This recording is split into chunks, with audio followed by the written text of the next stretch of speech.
product. We had just started to invest into our direct-to-consumer model, and our sales went from $1,000 a month on the website to over almost $500,000 in 1 month. The hardest moment I ever had in business was I had less than 24 hours to terminate my entire team, including my mom and sister, including my husband and brother-in-law. I would love to hear from you. So you hear,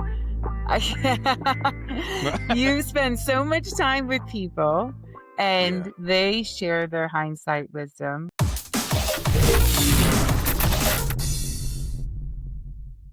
Hey, welcome to another episode of Hindsight, the podcast. I'm Lee Jones, your host, and today I have with me Jodi. Do I say your whole name? Because I just want to say Jodi Scott, but I can throw Allison in there because that's what I saw, right? But I got Jodi Scott, and Jodi is the co-founder of Sierra Sage. Actually, Spry Life. That is the old company, which we'll talk about. There you go. So there's the story. Good segue. There it is. Still with Green Goo First Aid, Southern Butter, and Good Goo CBD. Mm-hmm. All right, there you go. So we're going to get some updates here. And with an MS in health psychology and pre-med training, she builds plant-based products, or she built them. I don't know. We're getting updates that sit at the bridge of mind, body, and medicine. Jodi, welcome to Hindsight, the podcast. How are you doing today? Good. It's great to be here with you, Lee. Thank you. Yeah. So we had some updates. So looking forward absolutely to seeing and hearing about what it is that you do.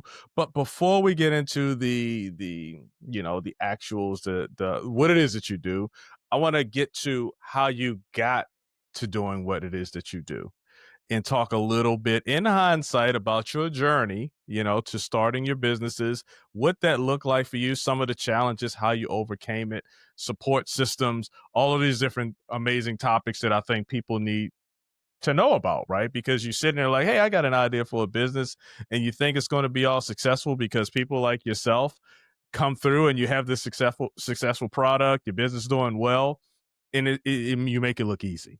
Right. But I know that there are some challenging times that we all have to go through during this journey. So I want to touch in on that a little bit. But before we get to all of that, just tell us a little bit about who you are and how you got to be who you are today. What's fun about the entrepreneur journey is that you get to have nostalgia in your origin story, even though it was hard then too, right? So my mom's sister and I started Green Goo more than a decade ago. My sister's an herbalist and a midwife. I was pre-med, very passionate about mind-body medicine. And my mom is a self-taught computer programmer, military wife, and she had to learn early on in her life that she needed to reinvent her career every time we moved, and that was a challenge. So she was an early adopter of computers, became a self-taught website developer, programmer. She was my first computer teacher. So it worked out really well, our little trifecta, and my mom being able to build websites and do labels. And, the reason specifically for first aid. So here we were very passionate about healthy living. We were competitive athletes. So we had really made the connection of food and performance early in our childhood. And so my mom always gave us the autonomy of like, you guys can go do the grocery shopping because we're not sure what you're buying and we don't understand natural foods.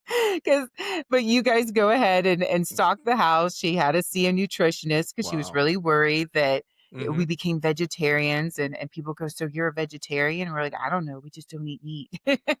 and so health and wellness was something that was a part of our DNA and our upbringing.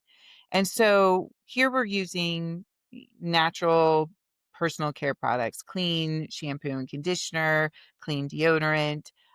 We're buying organic foods. But when you open up our first aid cabinet, it was just full of one-time use products and chemicals. And a lot of times things we couldn't even pronounce. And we were willing to abandon that because we thought that that's the only thing that worked.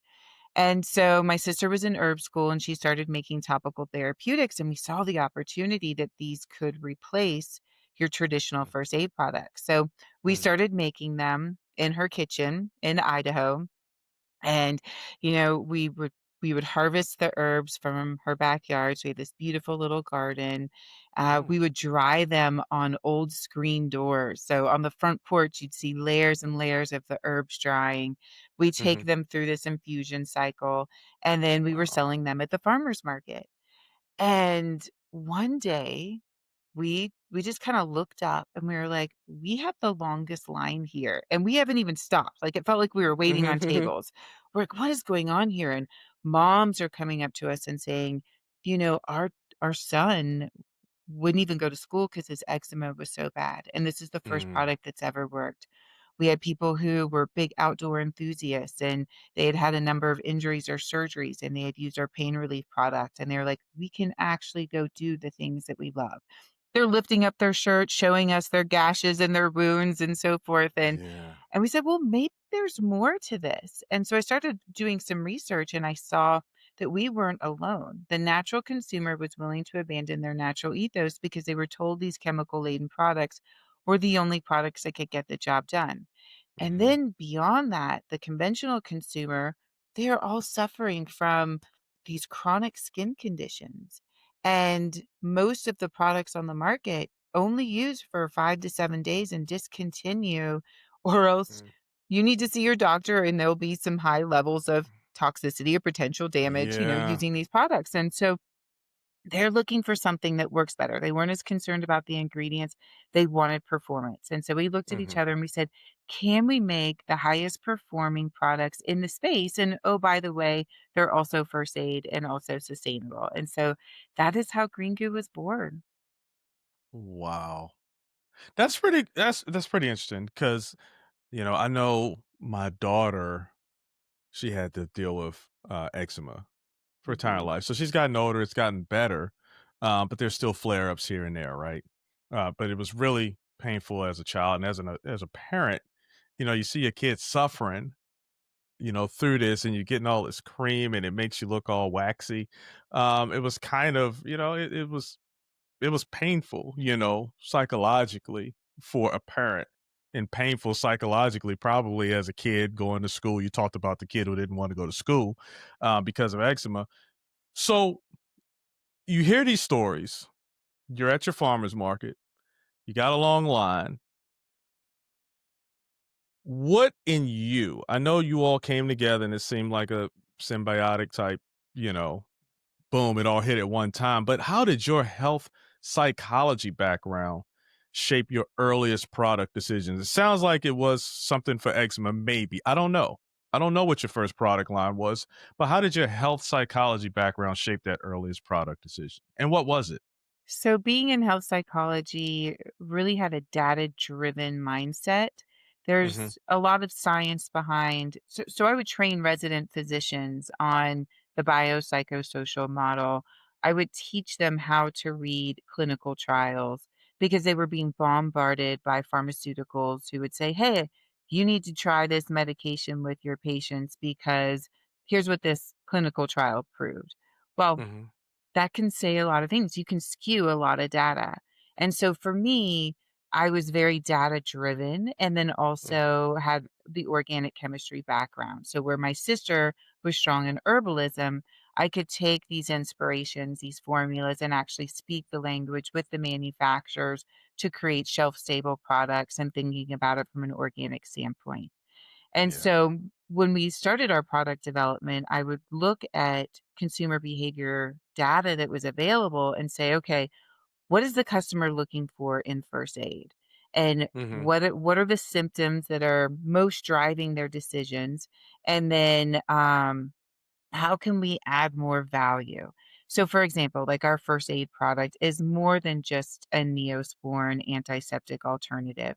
We saw that Mhm. people in that specific category were looking more for than just cuts and scrapes, but they were looking for taking the sting out, taking the itch out, slowing the Mhm. bleeding. Mhm. And so we said, well, why don't we make our first aid, your portable first aid kit, all in one? And Mm. so it takes it's an antiseptic, but it takes the sting and the itch out, slows down the bleeding, speeds up the healing. And it was so cool to see how many customers were like, "Hey, I now am decluttering my first aid cabinet. I also have a portable first aid that kit with me that I never had before, and Yeah. bringing in more kind of like in healthcare and beauty specifically, it's kind of more of a women dominant purchasing behavior. But the Mhm. reality is, men are looking for these things too. And so it's really fun to see men come in and start buying green goo as well. We have military that are out on deployment. They're in trainings, and they're sneaking their first aid tins in their pockets because Yeah. they get sunburned, they get chafing, they get ingrown toenails, Yeah. and it's just these life's little inconveniences, and it's nice to have something that solves the problem right then and there, Yeah. and covers a number of different products. And then to your point with the eczema, that was really one was the epiphany of seeing that with our customers, and then looking at the data and saying, "Oh my goodness, this is a category and a symptom that's not being addressed." And even my own daughter developed eczema. And, one day, like you shared, it's so hard to see them uncomfortable. And she Mhm. had had an outbreak and Yeah, had worn yeah. sunscreen, and it was stinging Mhm. in the open wounds. And so we put the dry skin formula on. She's like, "Mommy, I feel better already." And here I had been using a Oh, prescription myself for her, thinking our product wasn't strong enough. And then yeah. within 2 weeks, this flare up that she had had for months was gone.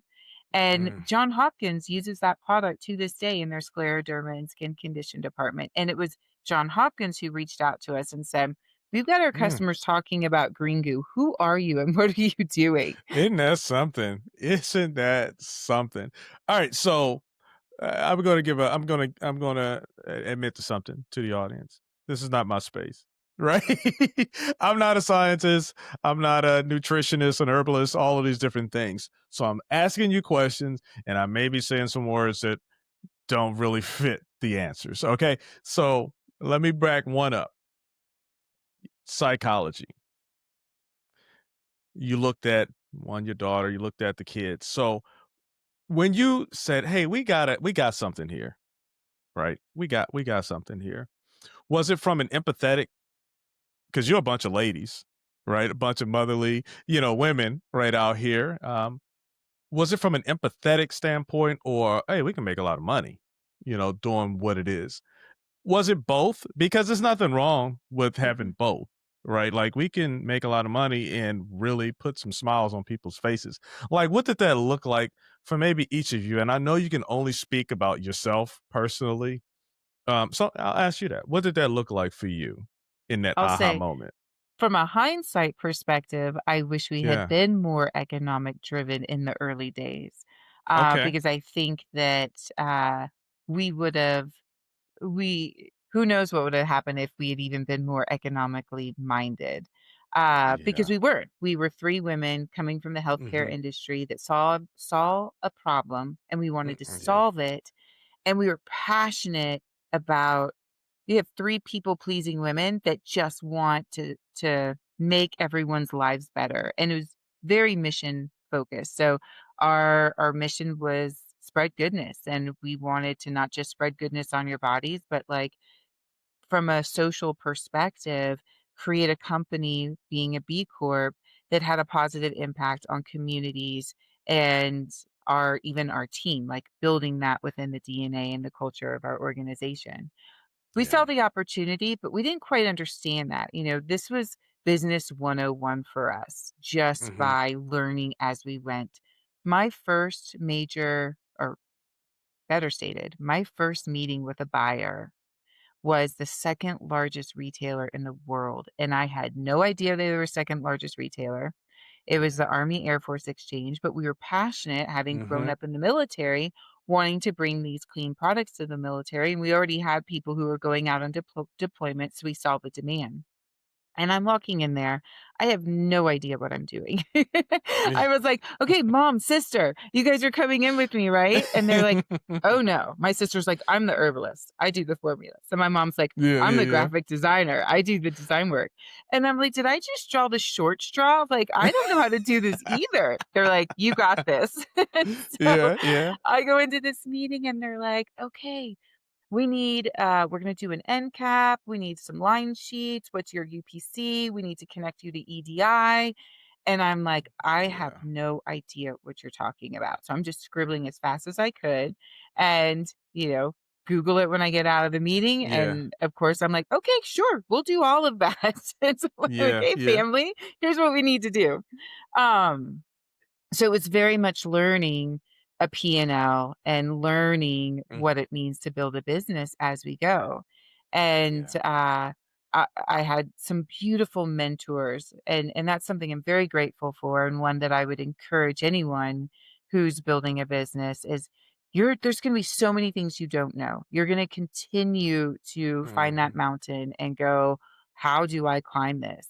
But there are people who have climbed that mountain before in some version of it.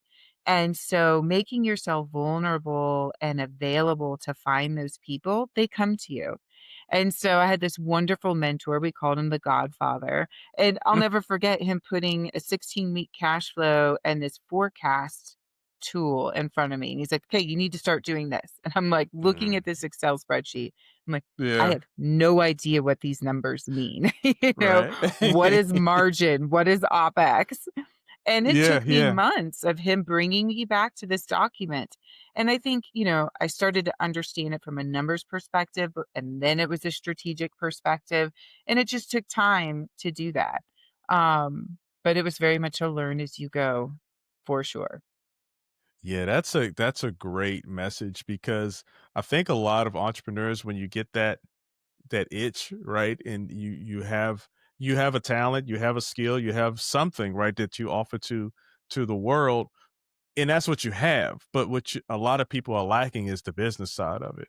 The understanding, the economics, how we're going to stay in business. We got this great product, but it will be all for naught if we don't understand how to keep ourselves afloat as well. So, um, I think the bigger thing that you said in that for me personally was to get yourself a mentor, right? Because ultimately you can go and study business all you want, right? But it's going to be a lot of things that you just don't know and you're not going to be able to apply. You can go to school for it.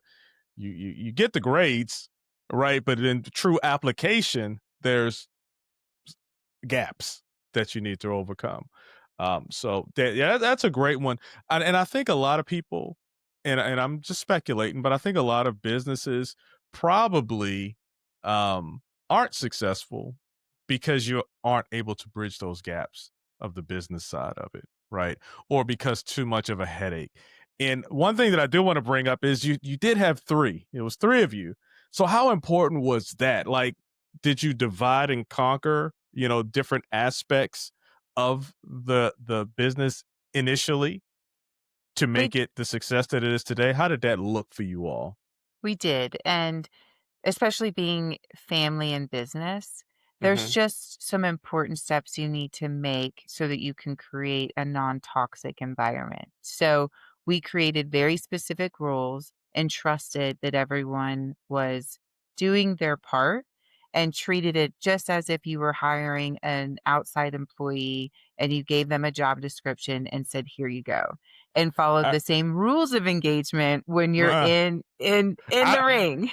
I don't know if you're going to say it or not, but you got to give some of those rules. What's some of those rules that you specifically did for your family? Because everybody says don't get into business with your family, right? So, what are some rules that you and your sister and your mom, put in place so that it would kind of get away, get the toxicity out, the potential toxicity out of future interactions? What were some of the rules? Well, And I back know they to the got to be kind of simple, but go ahead. yeah, back to the mentor. So I found a mentor who had a family business Yeah. and built it, sold it, and said, "Okay, help me create a structure that works." And so some of the building blocks he gave, and then resources and a little bit of therapy, which is okay, everyone has defined rules. So let's sit down and let's talk about what those defined rules are. And then let's trust that each one of those has their job description and is going to fulfill that the same way you bring other employees so that when the other employees come in, they see that everybody is being treated fairly. Mm, No family member gets to make a request that is outside of what is standard for the rest of the team.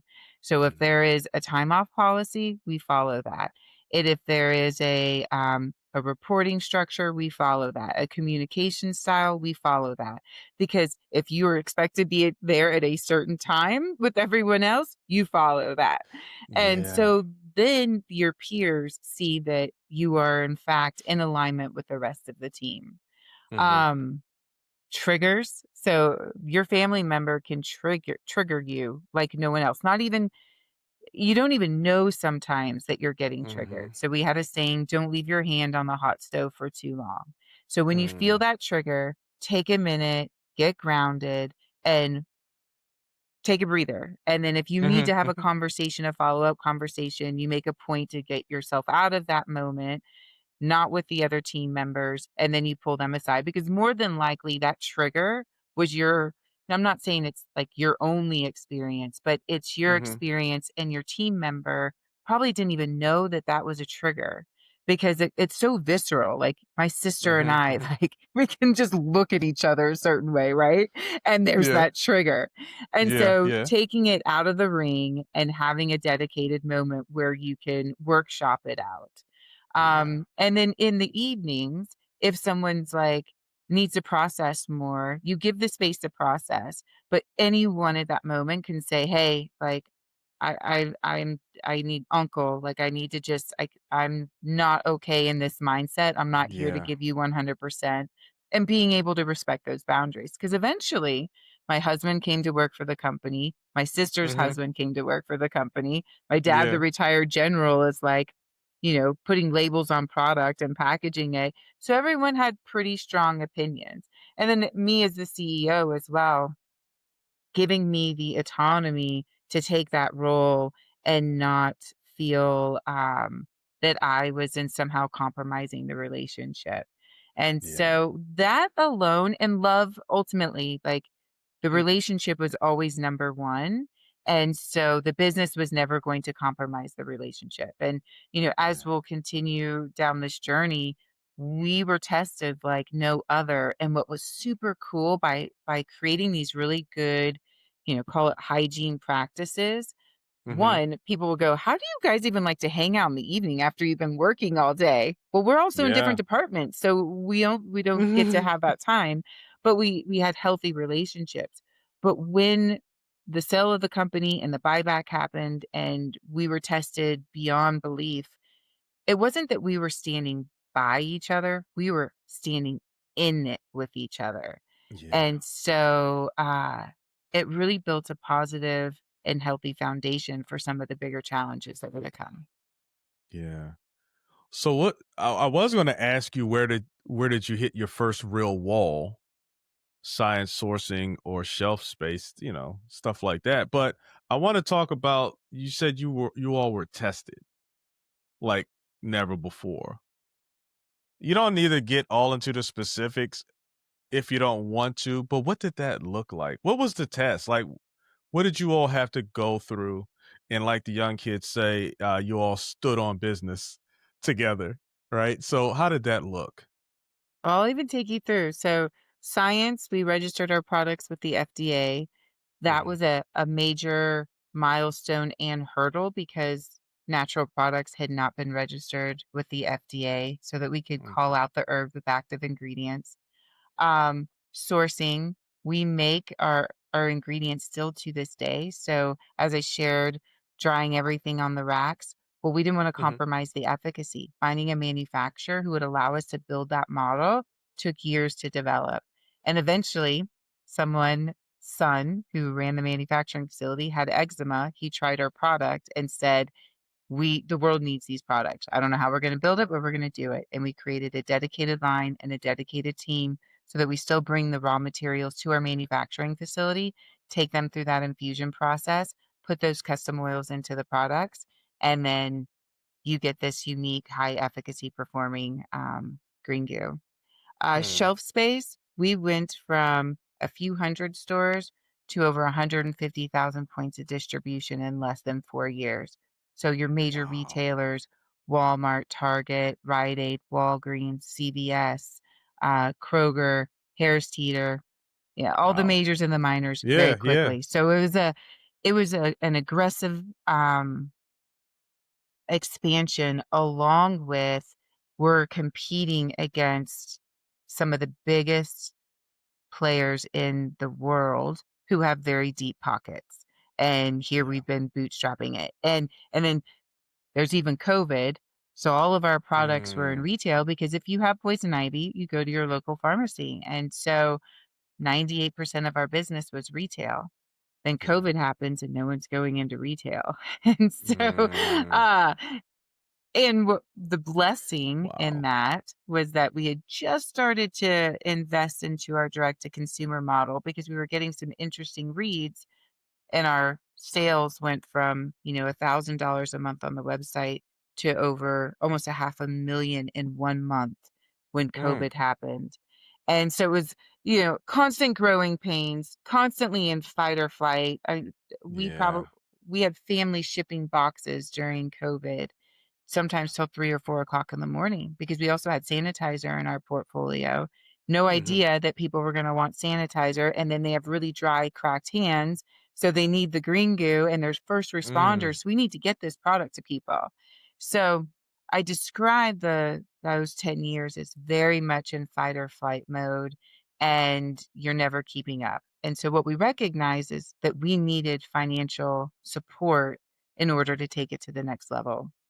And we had a number of interested parties who were in the chemical first aid space who wanted to add a plant-based solution to their portfolio, but it just really felt disingenuous. We wanted our customers to be happy with where we went next that had mhm. alignment with the plant-based mission because these were really the early adopters.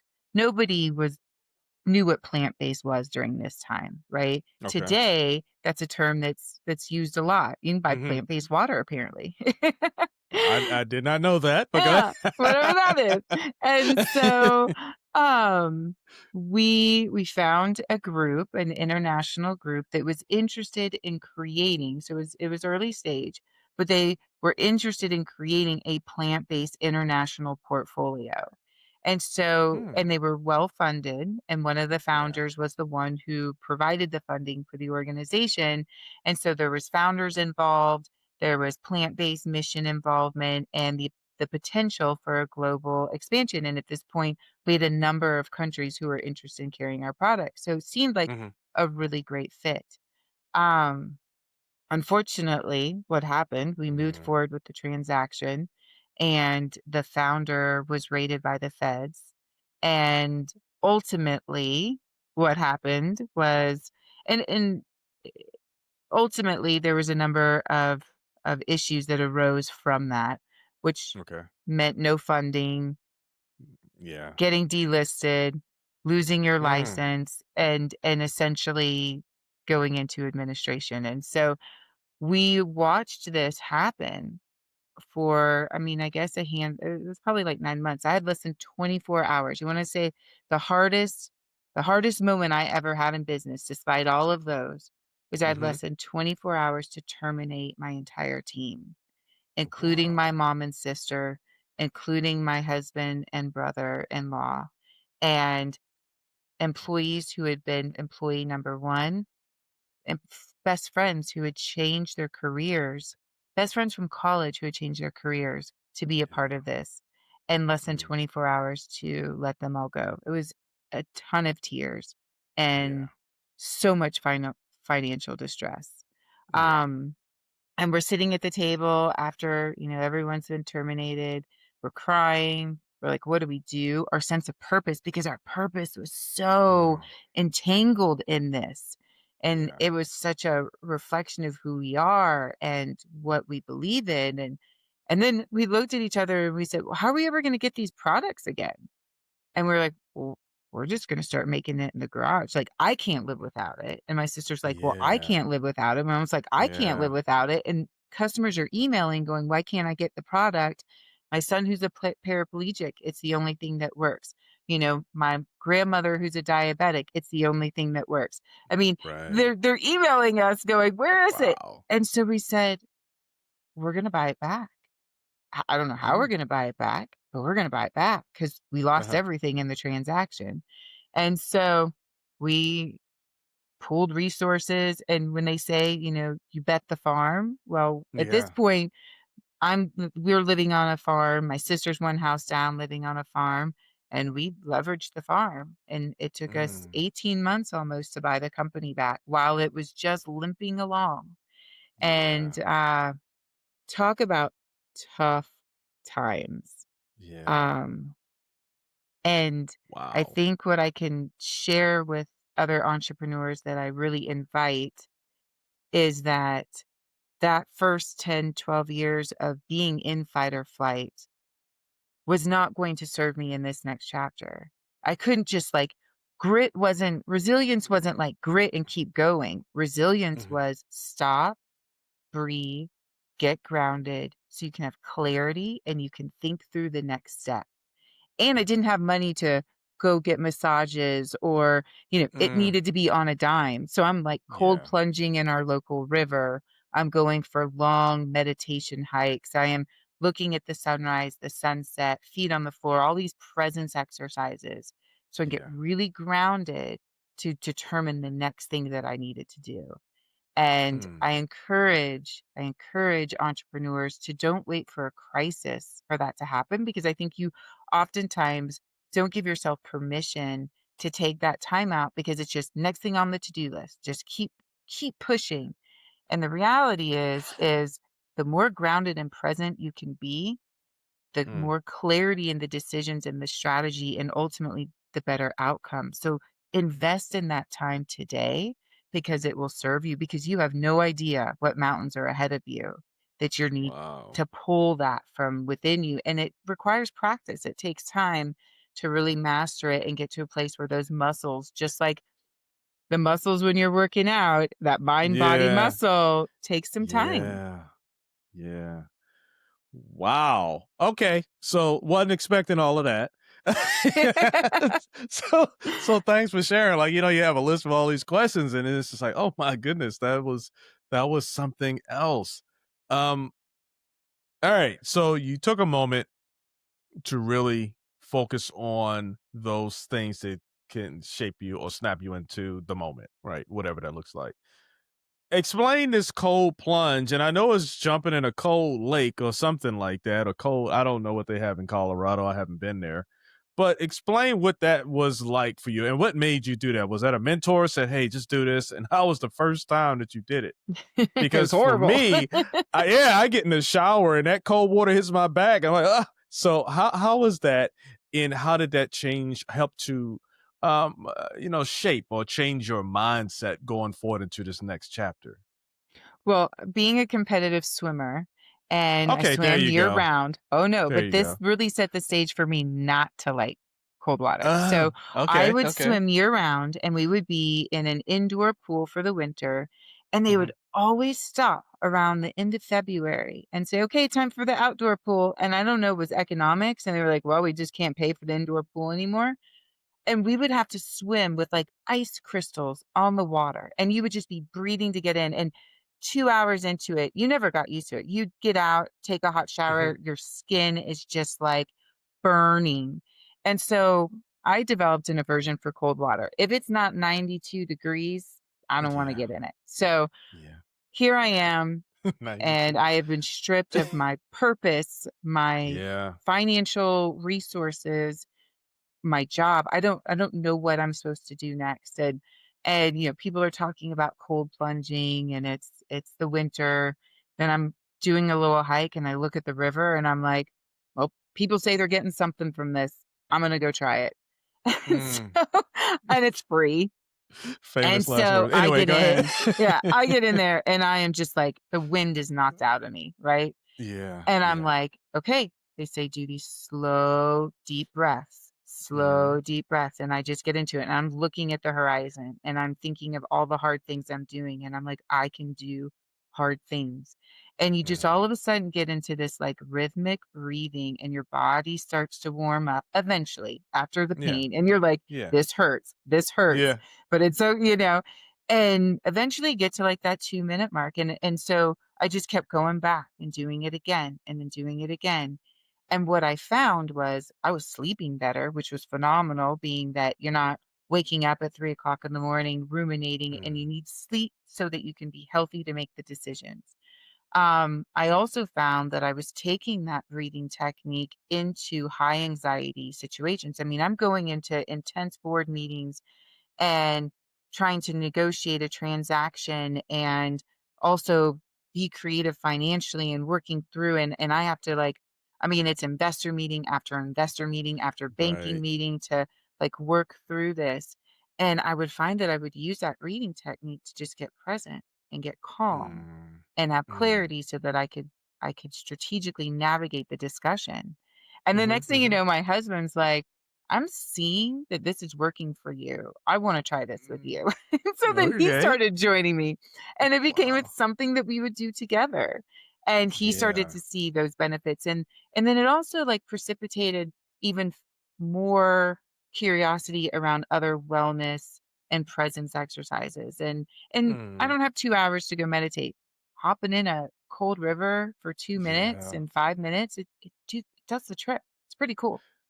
That is dope. And it made you because I heard this from somebody else. He actually I think he lives in Arizona and he bought one of these pools, where you put the ice in it and he does that type. So similar for similar purposes, right? I remember because I was in the army as well. And my first duty station was Alaska. And I never really thought about it, and it never really clicked into my head until you just said something. And now my mind is even doubting that. It's like maybe it's just because you were younger. I don't know. But I was in Alaska, and I remember we used to have to do physical training outside down to negative 45 degrees. So it sucked. I'm from Maryland, right? I get out there, negative 45 degrees. We're outside doing PT. Every morning going out of the barracks and into the cold was a mind preparation for me. I'm like, okay, all right, this time I'm gonna be able to get out there and not lose my breath to like when you jump in the lake, right? I'm gonna do it today. And I would go out the door and it's like, but what I didn't take into consideration was I was like crystal clear during the day, Mhm. just from that. I never really thought about it, but I was super sharp. I was really good in the physical training part of it. I was really good throughout the day. And, I think I slept okay, but I hated it every morning. I hated that going out of that door and into the cold. But Oh, yeah. now that this is hindsight and I am thinking about it and I'm hearing it from you and I heard it from another guest about how this is magical because now I can even come on a podcast and I'm not sharp, Mhm. you know? If this thing can help me to be more focused and more present, then I'm willing to give it a shot. And I think when I do it for the first time, I'm going to actually videotape it because I need everyone to see my face. I absolutely hate this type of stuff. It's the I don't worst. even want to get in California beach water, right? And it's a little cold, but it's not Colorado, winter river cold, you know. But I'm going to try this. I'm going to videotape it, and I'm going to ask you one more time. You got all this expertise and knowledge and science and education between you, your mom, your sister. Is this going to help me with clarity from your perspective? It helps me with clarity and the science is there. It's fascinating. In addition I to love it. recovery. So that's another component. When you can manage inflammation, inflammation Yeah. has a lot to do with mindset. And that goes back to I love the full circle that this has brought me to with my psychoneuroimmunology background in Yeah. terms of managing inflammation and how that can impact how you feel for the day and how that clarity is. And so you can go do a really hard workout and then go do that cold plunge and you just have wonderful Mm, muscle recovery. And then I'm like, "Hey, I can go put another couple hours at work." Like, it's like mm. fueling the machine in this really interesting way that I can understand. And for clarity, I don't love it, but I No, no, love it's not even a. to this day, like, I'm like, "Oh, I gotta work myself up to it." Some days are Yeah. better than others. Some days I'm like, "Man, nailed it." And other days I'm like, "Wow, the burn, I couldn't get the burn to Yeah. go away for like Yeah. 2 minutes." Mm. It's a lot of things in life that I've, being in the military, that you recognize the benefits and how you feel, but you have to go through some pain or being uncomfortable. That's what we say. Get comfortable with being uncomfortable, right? Yes. Um, I just recall, and I'm not gonna talk military stuff, but just getting up and feeling like crap. My sinuses are acting up, and pressure in my head. And this is when we were in Fort Drum, out in New York, upstate New York. So it's cold as heck there too. Good anyway. And you get up and you do this PT and this crazy stuff, carrying logs and for 2 miles and just running through the woods, just doing all kind of crazy stuff. And then you're like, I feel like a totally different person, than what I did when I first woke up. So there are a lot of techniques out there, and I appreciate you infusing that back into my mental, because I need a mental shift going forward. And I think a lot of people out there who are watching the show and listening, right now probably need that as well. So you got it, you heard it right here. Jump in the lake. Start Jump in off, the lake. start off a little, not don't go with the cold, Colorado River, but, some of those things, some of those techniques, you can get in the bathroom, just run all cold water and just fall right in the bathtub. Not fall technically, but, submerge yourself. I mean, that's a start because it's all Absolutely. about being clear and we're navigating through times, right? Everything is changing, not even what we're seeing in the world, but just period. If you take all that away, there is so much change and there are so many things that require our attention. And we just can just flow through it, right? On cruise control. And you don't want to live like that. Because anyway, I And you take it. don't I'm off even my know, like, you don't you don't know you're you're doing it. you're Yeah. in cruise control and you're taking in all of this information and you don't even know that you need to sort of reset and Yeah. unplug in a way that your body really needs. And so, Yeah. yeah, I really appreciate that. And I'll add one more too, as long as Yes. I'm thinking hindsight and Yeah. Yeah. and investing in yourself, which is the other investing in your community. So I think a lot of Mhm. times entrepreneurs, you got to get that next thing done on the to-do list and you don't you kind of set aside social engagements and friends and so forth. And yes, the mentors were great, but one thing I did not do was really cultivate a community outside, and they can still be business community, find like-minded communities, but have a community, and that's something that I really invested more in during that buyback Yeah. time when I'm like, Yeah. "What do I do with this time, and how do I be more effective with it?" And found people like I joined YPO and other, conscious capitalism and different business organizations. They Yeah. ultimately ended up helping me strategically buy back my company, but also helped me have a container where I could unload personally, professionally, spiritually, and how that fueled me in so many other facets of my life, in addition to making me a better partner, a better parent.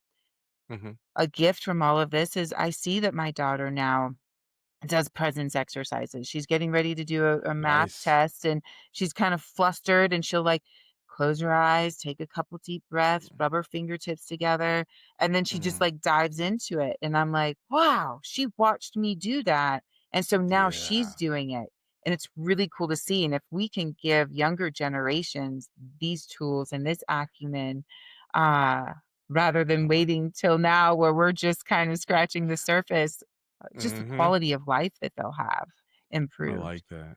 I like that. Alright, I got 2 rapid fire questions for you. Okay? Go for it. What's a number that you track weekly and why The number I track weekly. in your business? It can be in your household. I don't, yeah. But what's a number that you track weekly? You talked about P&L Mhm. and OpEx and all this stuff, earlier. Like, what is something that you track? So I track EBITDA more than I track profitability. So, or You excuse said me, EBIT? r EBITDA more than I track revenue. Okay. So Yeah. EBITDA is your profitability, where in the early days of business, it was very much you go after market share and you get as much revenue as you can, and you walk that fine line for as long as you can. And that was Yeah. sort of everyone's business model. And Mhm. today, the cost of capital is enormous. Things are changing so fast.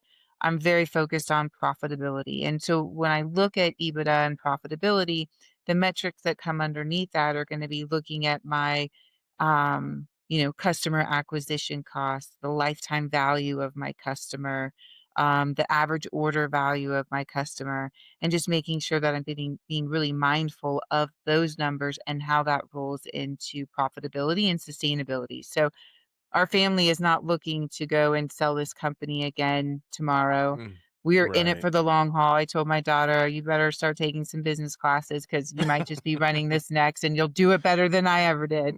Um, Yeah. and so looking at it from a more sustainable approach, Yeah. then let's go after and get as much market share and, blow up that TikTok at any cost and have that bubble. Nope, we're here to stay. I like it. And what's your and this may be for your sister, but what's your favorite herb and one specific use case for that herb? So I'd say generally, mom, sister, and I, our favorite herb is calendula flower, and it is Okay. in most of our products. From Mhm. a sustainability standpoint, what we like about it is it doesn't need a whole lot of water. It can grow just about anywhere. And the more you harvest it, the more it grows. And it's these beautiful orange, yellow flowers. So they're also really pretty to look at. Matter of fact, we were helping an organization out of Afghanistan help women refugees return back, and we taught them how to grow these herbs, including the calendula, so that they could make these products in their local market and bring some economic Mm. development into their home. It's a beautiful product, and there, such an arid place it can grow.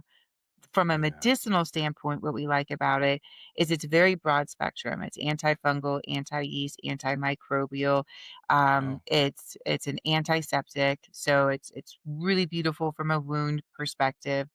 Mhm. And it works beautifully with the other herbs in a way that, this one herb like yarrow, it can increase when they work together, it can increase oxygen to the wound site. And more Wow. interesting, so it complements a lot of other herbs in helping the Okay. other herbs bring the best out in them. Yeah, And so yeah. that's really cool to see that. Um, and then what's really neat, so we're finding more about this plant in longevity. So there's something called your telomeres, and your telomeres are the end caps of your DNA. And Mm. measuring your telomeres will tell you kind of how much longer you have to live and how you're going to live. And they slowly degrade over time. Mhm. And when Wow. they do, your DNA unravels because they're the end caps, right? And so Okay. they're always looking at how can we measure our telomeres and longevity and what can we do to impact them? Well, more recently, a study came out that there is an enzyme in our skin that produces and regenerates your telomeres. And calendula flowers is Wow. showing to um, stimulate that enzyme Mhm. that then regenerates your telomeres. So here we are talking about the largest organ of your skin and having this like rich Mhm. calendula flower in it, that it may not just be about appearance and wound site. There may be a systemic reaction that could be connected to your longevity and your overall health by just bringing this plant into your through your skin and your epidermal layers. Alrighty. You sold me.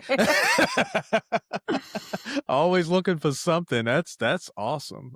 Thank you so much for sharing that. That is awesome. Um, so tell me, how is the business now? Took you Well, we 18 months to finally are get it producing back. product. Yeah, so we Okay, okay. only got it back December of 2024. So we Oh are less wow. than a Okay. year of having it. We only Yeah. started producing product in February of this year. Mhm. So we just started getting in stock. We still have a number of products that are out of stock, so we're working our way back in. The customers have been amazing. They have just been Yeah. cheering us on. Coming back today, I was looking at an order and she's order number 48. She Mhm. has literally ordered 48 times and started ordering in 2017. So we have customers coming Beautiful. back that are over Yeah. a decade and cheering us on. And then we have it's the highest number of new customers coming to our website ever. And Yeah. so what's beautiful is we're not only relevant today, But I think too the customers are there's brand, reliability and validity. We've sold over Mhm. 1,000,000 units of Mhm. these products since we've been in business. And so people know that they can trust and they can count on it. And we were forging the path for plant-based. People know Mm. what plant-based is today. And so, having that credibility and then products that actually work. So, we're still early, but I am just so thrilled, and I have so much more gratitude for being here today. You know, you're in that fight or flight, you don't really Yeah. appreciate it the way Yeah. I y and today I'm like, I am so grateful, and I'm so grateful to be Mm. doing this with my mom and sister. Mm. I love it.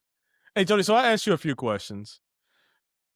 What's something that maybe you wish that I asked, but I didn't ask, and then answer it? Or something you just want to share with the audience, some wisdom. You know, I would love to hear from you, so you hear I you spend so much time with people Yeah. and they share their hindsight wisdom. What is Mhm. something that has landed with you, um, that Oh, that wow. really whether it doesn't have to be a life changing, but something that just really stuck with you with a guest that you had? I'd be curious. Yeah, I tell you what, getting older, some of the things aren't as quick or as simple as they used to be growing up. So, I told you I had a guest on. He was talking about the plunge, cold plunge, and I was like, "Nope, I'm not doing that." He was like, "Oh, the tank is pretty affordable. You can get it on Amazon. Just put some ice in it. I got it on my porch. Blah blah blah." And then for you to reiterate it, right? Because each day I still get up and I want to have that clarity that I used to have. I want to because that's really the biggest thing. Just those purposeful acts that you can do to either extend, to be more clear, to be more purposeful, to be more, whatever it is. That's one of my hashtags, just be more. Mm, Um, and I'm getting this amazing advice from you, Jody, and from the other guests on ways to do it. Now I just need to make that big thing, and it's the purpose of Hindsight the podcast. Make better decisions, make better choices, right, going forward, and think about your future self, not only your right now, because everyone knows you gotta.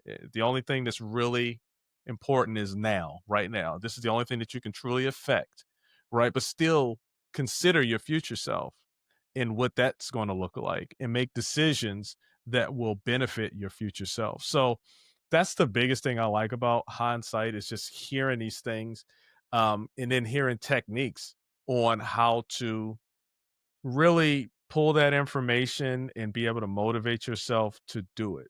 Because I hear a lot of stuff. Truthfully, obviously, I don't do everything that I hear, but I think that there are tools in my toolbox. And when things come up, I can pull a tool out from that toolbox that I got from Jody or I got from Scott or whoever, right? And I said Jody and Scott. That's, silly, but mm. but you can pull from it, and I will follow it up with this. And I appreciate the question. One other thing that I learned, and one it's through the military as well, is about planting seeds. You talked about in the community. You talked about giving some knowledge back to the was it Afghanistan? Mhm. Individuals so they can go and they can learn. They actually are planting seeds, but planting mental seeds for people. So also being able to give some of the things that I've learned and I can say, hey, Jody, you may want to dot, dot, dot. It doesn't matter if you do it right then because I've planted a seed and something will stimulate that later on. And now you have a good opportunity to make a better decision. You still may make a bad decision or you may make the right decision in those situations. But having that there is essential for considering your future self, I believe, right? That's why I say, "Hey, did you raise your kids right?" Right? They're going to do what they're going to do, but they know when they get to certain decisions, they honestly, I'll make a decision based Mhm. off of this tool that my mom gave me or my dad gave me or my general granddad, right? So there's little nuggets in trying to instill that and put that into people so that when it comes to that point because they don't understand it when you tell it to them most of the time. But when it hits, they're not lost. They know. They have an idea of what it is that they can do, and they're gonna make a decision one way or the other, right? But your job, our job as people, as humans, as being here on this earth together is to just help each other by passing on that knowledge. So for me, it's the cold plunge. I think I think I'm gonna do Love it. that. But it's just the fact of just planting those seeds, those mental seeds, so that you're prepared when that instance comes to make a good decision. Thank you. Yeah. I just soaked that up. That was delightful. Yeah. And I love your reference of your future self. So Mhm. oftentimes I will say to myself, like, what would my future self tell me in this moment? Yeah. And I'm now gonna take it a level deeper, and I'm gonna when I'm having that conversation, what would my future self tell me? What would my future self what seed would my future Mhm. self plant in this moment? Yeah. Isn't And that something? and just to really take that moment to evaluate, is it serving me and the future vision that I have? And also, does it really matter? Because sometimes your Mm. future self would tell you, "Just let that thing go. It doesn't Mm. serve you." So, thank you. I will plant more seeds within myself as well. I really appreciate that. The thing I love about your business, setup is it's family. And I say that because, I listen to things and I still make bad decisions like everybody else, and I make good decisions. But one thing that's still with me is you hear it enough, 7 times 7 ways, right? I've heard that saying. You hear it enough, it starts to sit and maybe you'll make better decisions. And that was always they gave the example of a person on their deathbed. And they would say that they're not thinking about, all the time that they spent building the business or all the time they spent away to take care. But what they want more of is the time, the interaction with family, with friends, right? Those are the memories that are cherished. Those are the memories that make the most sense. And that stuck with me. Because I used to, in the military, they brainwash you. Your dad brainwashed people. You know what I'm saying? And it's for the reason that it's a good reason why you have to be that way. But some people lose themselves, and it doesn't have to be in the military. You just really lose yourself if Mhm. you don't have a good core of people around you. And just for you to have your family around you, you guys stand on business together. That's that's beautiful And because those are what the I hear, moments, yeah, and those are yeah, truly, like, the moments that when I think about the business in hindsight, mhm, those are the moments that I value the most when I'm in the warehouse with my mom and sister packing boxes at 2 o'clock mm, in the morning, and we're laughing so hard we can't see, or we have to go to, some kind of trade show, yeah, and we're figuring out what we're gonna wear and what the booth looks like, but we're laughing over who mm, knows what, or I bring my daughter and husband on a business trip, and I'm in with a buyer meeting and they're at the children's museum next door, and then I get to meet up with them afterwards and we can explore this new city, and it's mhm, those are the things that matter the most and then really have been imprinted from a memory and experience and savor yeah, standpoint more than, like, I don't know, the day I was looking at a P&L, yeah, exactly. that's those And it's family it moments and treasuring it. And it's all important, and Of course. obviously, you know this. I mean, you gotta look at the P&L, you gotta do these things, right? But just don't lose yourself in it. And Mhm. and and when it's all said and done, you can lay there and be like, I did good. I did good. I think my daughter's ready. She's prepared Yep. for this world or whatever it is, right? So I think that's just an important message. So I don't mean stop working and just go home and spend time with the family. You got to do both, but just Weave it don't in. lose yourself. Just yeah, don't lose yourself. Exactly. Hey, so Jody, where can we find out a little bit about what you're doing? How we can get some of this green goo, how we Green can get goo. some of this because I am intrigued. I looked at your website, by the way, but after really sitting down and having this conversation with you, like, I'm gonna get on there. Can I just get online and buy something? You got it. How is that set up? Tell me a greengoo.com. little bit where we can find out about you and what you do. So greengoo.com. So just good old Green Goo is the best place to buy it. We're also available on Amazon. So you can find us at our shop on Amazon. And then you can find me on LinkedIn, just Jody A. Scott. and love to interact with business entrepreneurs, people who just want to learn, customers.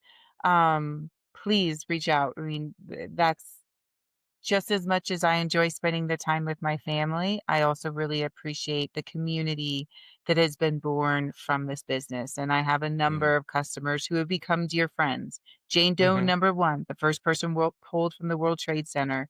She used our mm. product for her opioid Wow. withdrawal, and she is Yeah, now a dear friend. And so yeah. I always appreciate the interaction, and I'm always happy to help.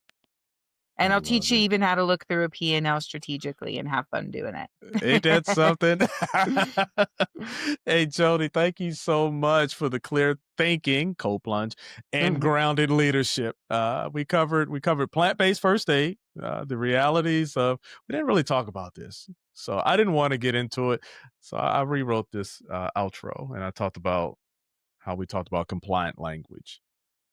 Right now, I want to really get into your mindset, the challenges that you had, how you overcame it.